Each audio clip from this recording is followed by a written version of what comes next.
Hello, চলে এসেছি আবার একটা নতুন ভিডিও নিয়ে। অনেক দিন পর একটা রান্নার ভিডিও দিলাম, দেখো কেমন হয়েছে। তড়কা রান্না, রুটির সাথে খেতে খুব ভালো লাগে। প্রথমে কড়াইটা সেদ্ধ করে রেখে দিয়েছি, এরপরে কড়াই তেল দিয়ে দুটো ডিম আমরা ভেজে নেব।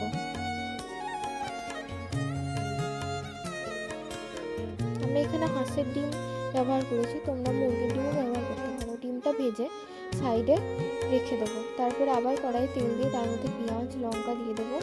আর আরেকটা জায়গায় মশলা যেটা রেডি করে রেখেছিলাম, পেঁয়াজ আদা রসুন আর জিরে একসাথে পেস্ট করে, একটু মশলাটা হয়ে গেলে তারপরে টমেটো দিয়ে দেবো।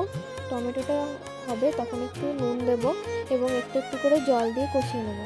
তারপরে কষানো হয়ে গেলে ওর মধ্যে যেটা কলাই আমরা রেখেছিলাম আগে থেকে সেদ্ধ করে, সেটা দিয়ে দেবো।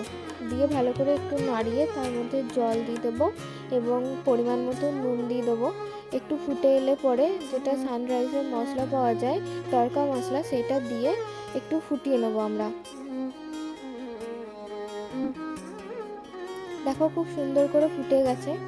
এবার এটাকে একটু ফুটিয়ে নেওয়ার পর যখন জলটা আস্তে আস্তে মরে যাবে, তখন এর উপরে ডিমটা দিয়ে দেবো। ডিম ভাজা যেটা রেখেছিলাম সাইডে, সেটা দিয়ে একটু নাড়িয়ে এটাকে বন্ধ করে দেবো। এটা রুটির সাথে খেতে খুব ভালো লাগে। তোমরা সবাই করে জানিও কেমন হয়েছে আর কেমন খেতে লেগেছে।